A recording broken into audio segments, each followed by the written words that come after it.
The following recordings were recovered from a closed ward. The subject's identity has been sealed. The counselor's voice has been removed. These are not confessions. They are not cries for help.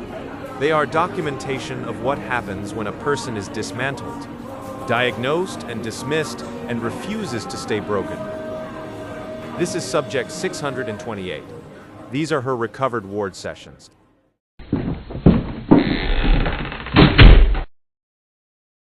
Second session for subject 628. Tell me about your parents. How did they meet? What was their story? Well, I guess it depends on how much time you have. No, basically, my parents were teen parents. My mother met who I call my life donor, when she was 15.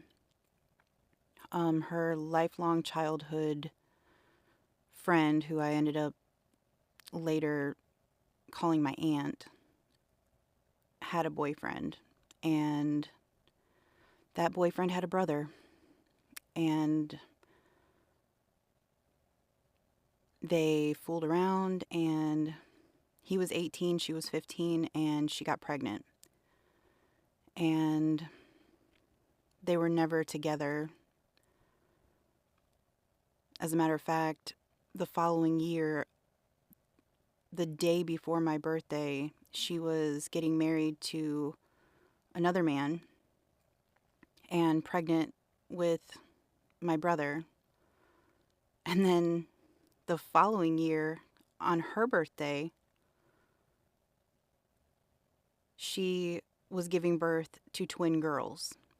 So my brother shared a birthday with my stepfather, and my sisters shared a birthday with my mother, and all 5 of them were Sagittarius. And I'm a Cancer, and fire and water don't mix well. So, I mean, I guess they didn't really have a lot of story, except that they were never together, and I had to learn to navigate what it was like never having both parents in the same home.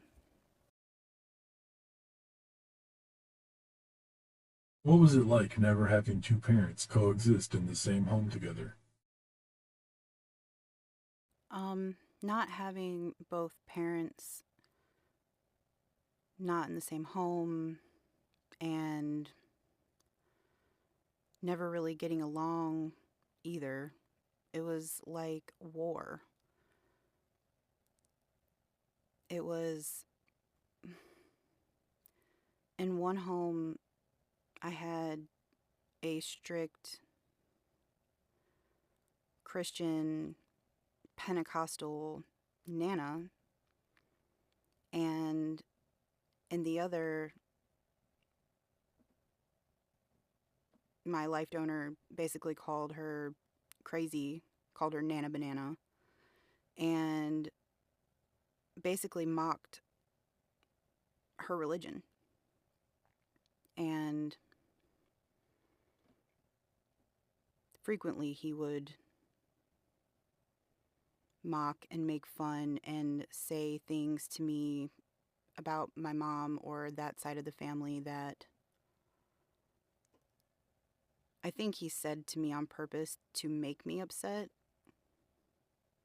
especially hindsight looking back. But when I was 7,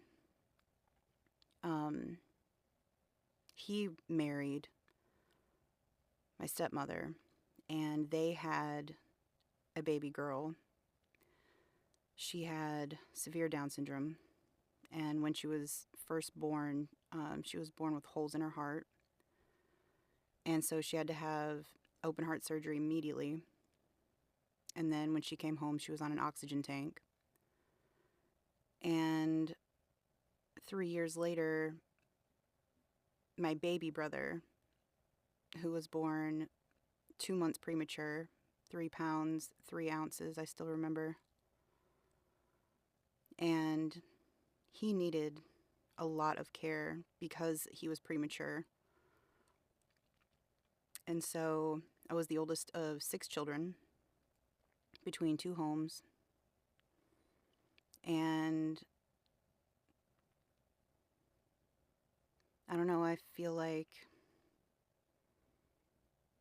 did feel like the problem a lot.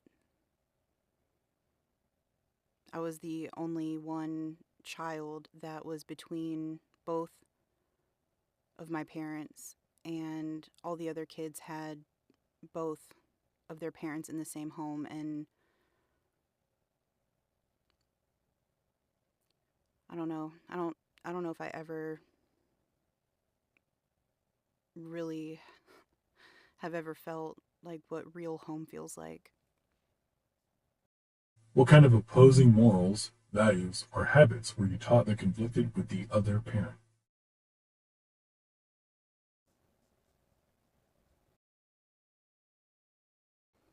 Ooh, habits, morals, and values, huh? Mm. Well, pretty much all of them conflicted with each other. Um,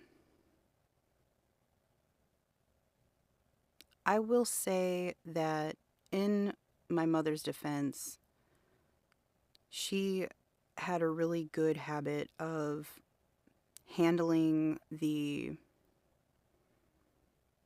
basically deformation of her character from my life donor. She handled it pretty well. I always remember her saying, "One day you'll understand. One day you'll understand." But then there was days. Okay, so let me rewind a little bit and say, when I was born, my mother started with custody of me. And then when I was around 7 or 8, I begged and pleaded to go to my father's because at the time there wasn't any children there, and I was the only child. Also, I was promised things from him that, forgive me for saying it this way, but it would have been any little girl's wet dream. Like, I'm going to build you a tea party table. I'm going to take you to Disney World. I'm going to do all this stuff with you, and it's just going to be you, all your attention. And, yeah, none of that happened. And more importantly, abuse happened. Particularly in one that I remember the most. Tell me about that house. You were locked in a living room with siblings who couldn't speak, and you were neglected. But that wasn't the only abuse, was it? Yeah, so I call that house the nightmare house. I have a lot of, I say a lot, most of my childhood memories, I believe, are from that house, which is wild to me because I feel like I can barely remember my childhood as it is. But yes, my stepmother would work usually a mid-type shift. And then if I wasn't at school, then I was home with him. And when my baby siblings came, I became the built-in babysitter, mother, nurse. And he would lock us in the living room behind gates. And I was only allowed to cross over them when I was getting food for them. Otherwise, I was basically their little Cinderella slave. I mean, we had mountains of laundry, so big that mice were running through them. Our dishes were piled so high, and it wasn't just dishes, it was trash. My little sister, she had to take medicine, so a lot of times they would hide the crushed pill in applesauce or yogurt or something. And they would stick the spoon and a wipey inside that cup and then throw it in the sink. And the trash, oh my God, the trash. So they would, once we were full on the inside of the house, we had a connecting garage that we could access through the kitchen. And it was enclosed. It wasn't like for pulling cars in or anything. And so what they would do is they would just toss these trash bags out there because they refused to pay for trash service. Well, in northeastern Ohio, especially in an old house like it was, the animals would come in and just shred the trash. And they would let it pile up 20 to 30 bags at a time before they'd be like, oh, okay, well, it's time to get it out to the burn pile now. And they would have me go out there and rebag all of it and then drag it all out to the burn pile. And that's just a couple of things. Like, I remember probably one of the worst punishments, especially because it was unjust, that I've ever experienced was getting blamed for leaving the deep freezer open, the one that was in the garage. And I guess it had been open for days, and it was summer, and the garage was not climate controlled, so all of the meat inside of that, it had to have been 4 or 5 foot long. Had to have been. Because when I got blamed for it,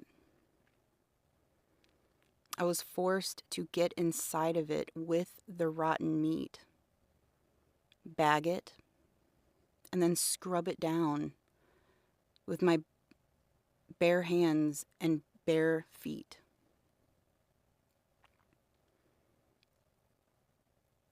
I remember when I had chicken pox, and he put me in a scalding bathtub and said that the hot, salty water was going to dry up my chicken pox. And all I remember is just screaming because it was so hot and him yelling at me and telling me to be quiet.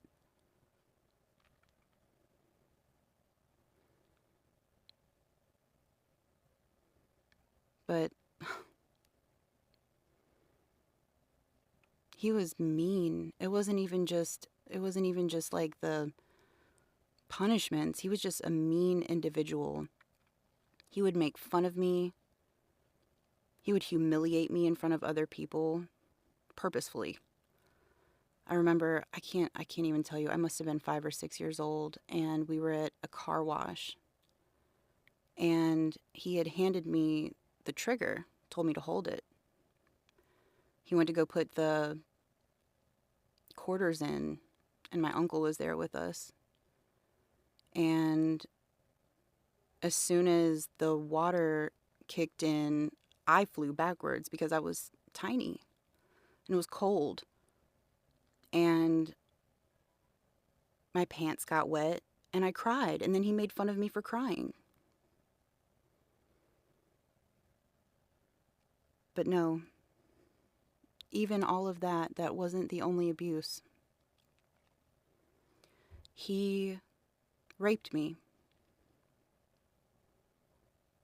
from the time I was 10 almost until my 13th birthday. He sodomized me, and he bought me sex toys. My lesson in what the birds and the bees were was a zoomed in video of porn, clapping sounds included. And I cried. I stood there and sobbed and told him I didn't want to look, and he forced me.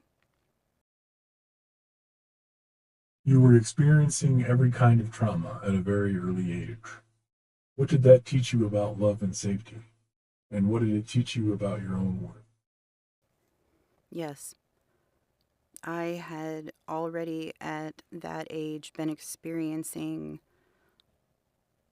every kind of abuse. He was physically abusive too. He would intimidate me on purpose, stick his face in my face and yell really, really loud. And when he whooped me, well, he was about 6'3" and 200 pounds. He was a big man. He was full of rage, and he took it out on me. As far as my worth, I didn't have worth unless I was being useful, helping with the kids, and I don't know, it was like I happened, and then both of my parents kind of like started a life with other people and other kids, and I was the obligation that they fought over all the time. And when my mom was late, I remember I used to count the minutes, and I would be so upset with her. Why are you late? Why are you late? It's the same time every week. Why are you late? But on the flip side of that, even when I was at my mom's, I would stay in my room. My siblings, I had, that one sister that you're so much alike that you hate each other. And they steal all your shit and they touch everything and then whine and complain when you don't want to play with them. And so, because she was the baby, literally the baby, they were born a minute apart from each other, and she was the last one. So she was coddled.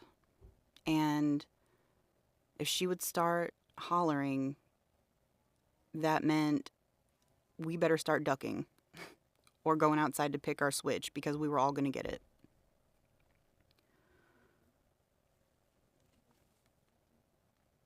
So I didn't really have anybody. I wasn't close with my siblings at my mom's, and the siblings that I had at my father's were, well, one was mentally disabled and the other one was still brand new. I remember singing Alan Jackson, Little Bitty, to him. It's all right to be little bitty, little hometown on a big old city. Might as well share, might as well smile. Life goes on for a little bitty while. He felt like my baby because I took care of him. But outside of that, I didn't have friends. I wasn't allowed to hang out with people. Not until I was a little bit older, and that was a whole other abusive situation where he was trying to lure other kids to our house because he wanted to record me performing sexual acts with them. And this wasn't new to me because he was already recording me and taking pictures of me and exploiting me on the internet. I even found where he had hidden cameras inside laundry baskets and had recorded me during one of my forced afternoon masturbation sessions for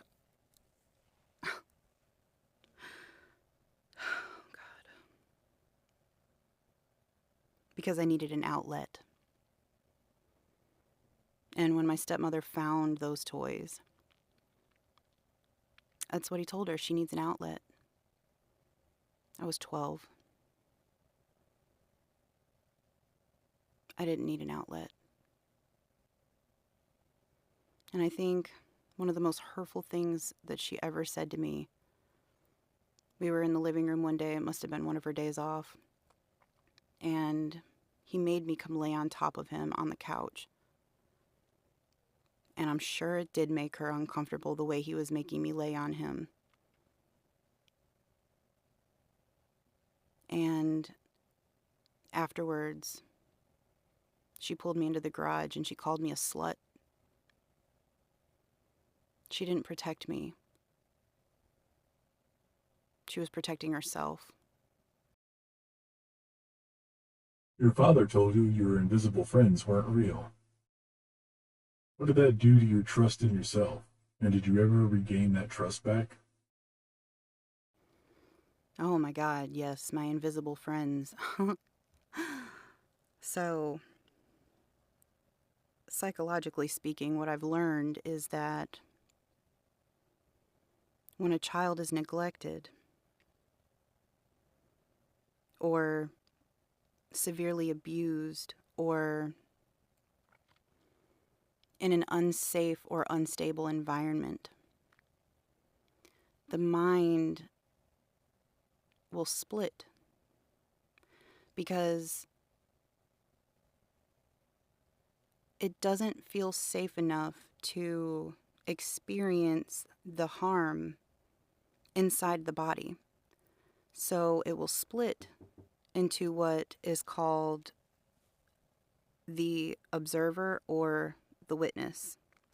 So from a very young age, as early as I can remember, my memories are not through my eyes, they are from above and outside of my body. Like I'm looking down on myself, even as recently as now. And I was quite a clever child. I will say that.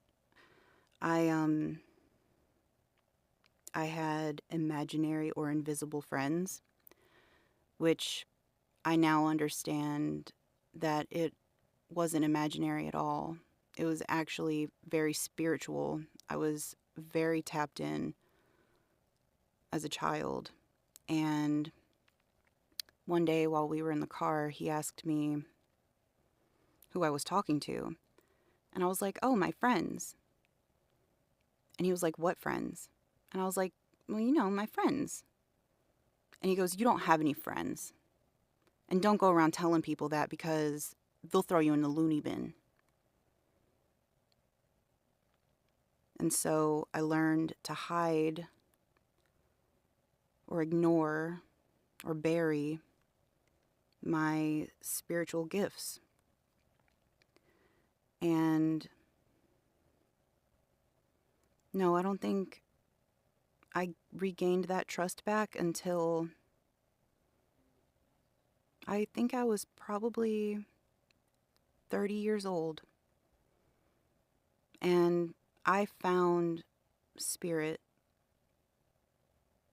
because life had backed me so far in a corner that I had no other choice but to go within. And when I did, I found spirit. If that little girl could see you now, recording this, telling this story, what would she say to you? Uh, I talk to her. I talk to her periodically. I would say more frequently than periodically.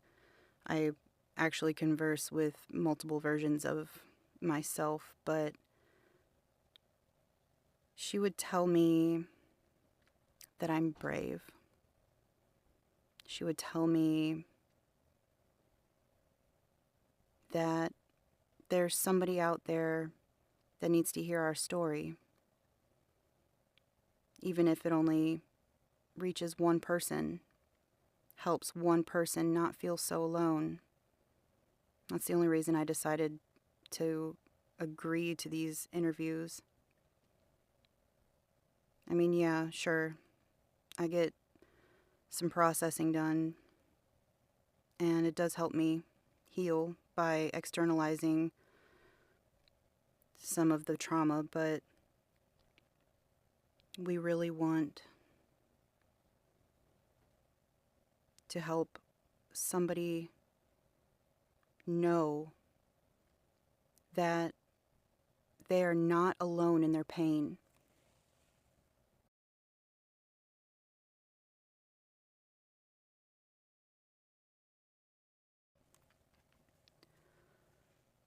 What part of me? All of me. I couldn't be myself. And when, like children do, I started to portray behavior that was modeled to me, I was beaten for it. So I didn't know who I was. I didn't know who I was for a long, long time. I know that I had certain rules that I had for myself or morals that I stood by. But as a person, I didn't know who I was. I I had no idea because I was just always being ripped and torn and pushed and tugged and dragged in every direction. And it felt like nobody wanted me. The day that you confessed about your father abusing you, who did you tell? And how did the events unfold that day? Oh, well, my Nana had been in Ohio visiting a little before my 13th birthday. It was during the summer in June. And I always missed her so much when she moved away to South Carolina. And my Nana had very nice things. She wasn't rich, but she had very nice things. And before she moved, I would stay the night with her a lot. And she always had these royal purple pajamas. It was top and bottom set with collar and had swirly, beautiful cursive letters on the pocket. And so for my birthday, she was taking me to the mall to get me a set of my own, pink ones. And I remember on the way home, I think she was scrolling through the radio stations and Eminem had come on. And she was talking about how filthy Eminem was and how much my uncle liked him. And I don't even remember what exactly it was that I said initially that made her perk her ears up. But we were only right around the corner from where my mother lived when I said this. And so She parked in the driveway and she said to me that she was a counselor and a minister, and that if I was in the dark, all I had to do was turn on the light. And I couldn't bear another moment in that nightmare house with him. So I told her. And then she sent me to my room and she pulled my mother outside and she told her. And I remember watching my mother's face turn ghost white. And she had to take me to the county where the crime had happened. And after I told them, the detectives, my story, I was immediately sent to foster care. The first day in foster care, were you and your siblings together, or did they separate you? My first day in foster care. I arrived in the evening because, well, my mom was supposed to take me back to the nightmare house, but instead she drove past it and took me to the police. And immediately from that police station, I remember a lady coming with a very old smelling suitcase that had some white t-shirts, a couple pairs of panties. I don't even think it had pants in it. But she assured me that where I was going, I would be able to get more clothes, that my new family, which was large, had very nice parents, and I would be visiting with them for a while, and that they would be supplying me with new clothes, that I didn't have to worry about anything that I had, and basically that I didn't have to worry.